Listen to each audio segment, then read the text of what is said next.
Ephraim225 is one of the most important figures in the Ragefest series. Not only has he been around since the beginning, but in each contest he's always brought something new to the table. For example, in Ragefest 1, he gave us Boss Rush, which gives you every ally from FE7 and puts you against every boss in FE7. It wasn't great, but for the low standards of Ragefest 1, it was alright. It wasn't until Ragefest 2 where Ephraim's personality and skill really started to show. To start, Rondo of Madness was our first glimpse into Ephraim's topical and self-deprecating sense of humor. Ephraim likes to mock the blunders of the Fire Emblem series, or at least things he doesn't like, such as how weapons in Fire Emblem Fates no longer break, therefore making money no longer important. He's also quick to point out flaws in his own designs, such as this horrible-looking mountain here.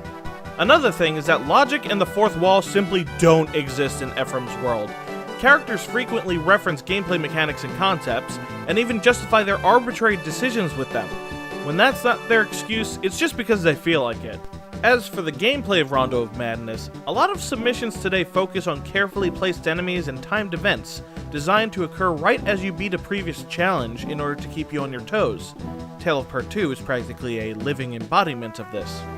But Rondo of Madness pioneered what I'll call the playground approach to level design, where instead of focusing purely on the challenge of getting from point A to point B, it gives you an enormous number of side objectives. Some are timed from the moment you start the level, while others are triggered by visiting houses or reaching certain milestones. It's a lot more open-ended and makes the place you're in feel more alive. You can see the influence of Rondo of Madness in submissions such as Ragefest Revengeance from Ragefest 4. It follows the same format, but improves the concept by giving the level a bit more focus and urgency. You're pressed for time, but not enough where you can't do all of the side challenges on one go. So playing optimally rewards you with items, characters, and more challenge. To put it simply, Rondo of Madness was Ephraim coming into his own, and he continued this path with his Ragefest 3 submission, Bullet Hell Madness. Then came Ragefest 4, and that's when he really struck gold. Taking inspiration from the Dynasty Warriors series, he created Emblem Warriors, which was based around you seizing enemy spawn points and replacing them with NPCs to help you.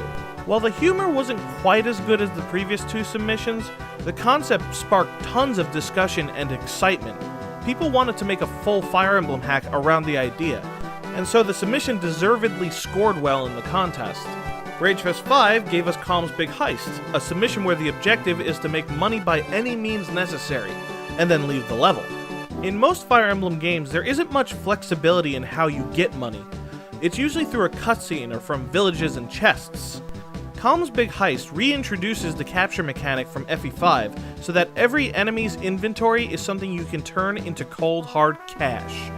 And this gives you a lot of room on how to approach the objective. And so finally, we bring you to the present day with Ragefest Echoes.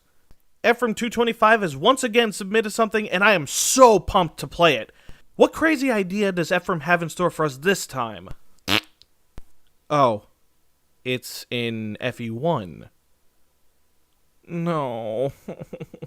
Hey, it's me, MarkyJoe, here to entertain you. Yes, it is my show. It exists. I don't know what I'm gonna do with it.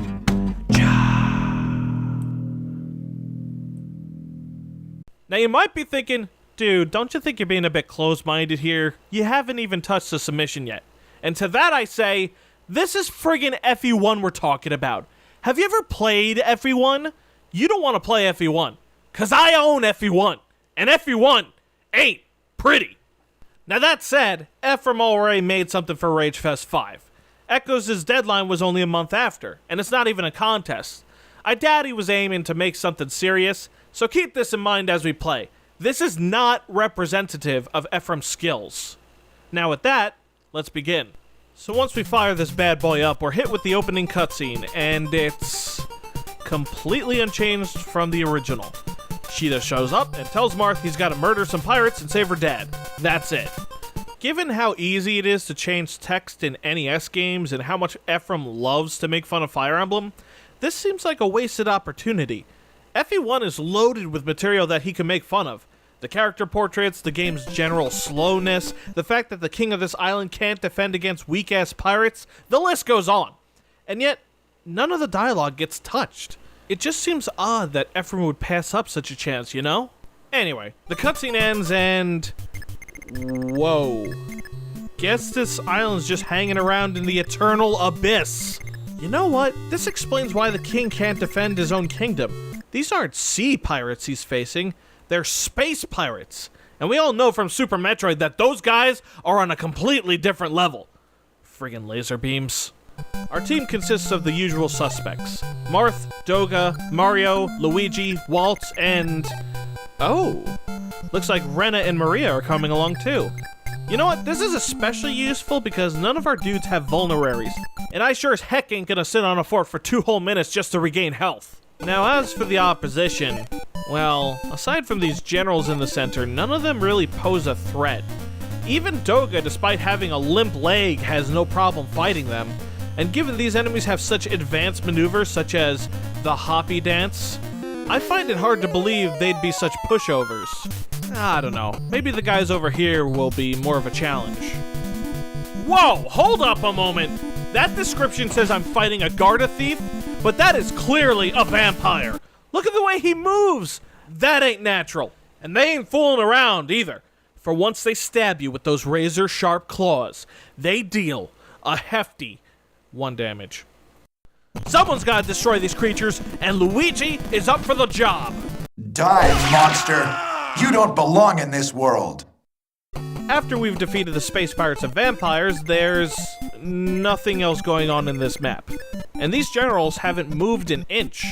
The only things left to do are to visit these villages, kill the generals, and seize the castle. Huh? Strange. Nothing happens when you visit this village. No cutscene, no item. Now why could that be? Oh my god, of course! It all makes sense now! Treacherous villagers! You're in cahoots with the enemy!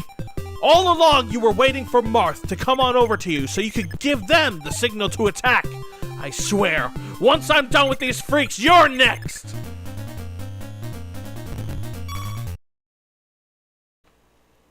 Frick. So what now? I think Marth's rapier is my only hope. Onward, Marth! And please, don't let us down.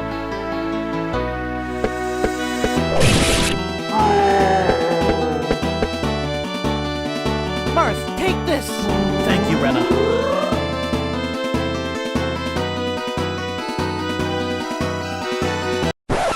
Wait, the others can't attack me? Well, that simplifies things. Guess I'll just seize that throne then.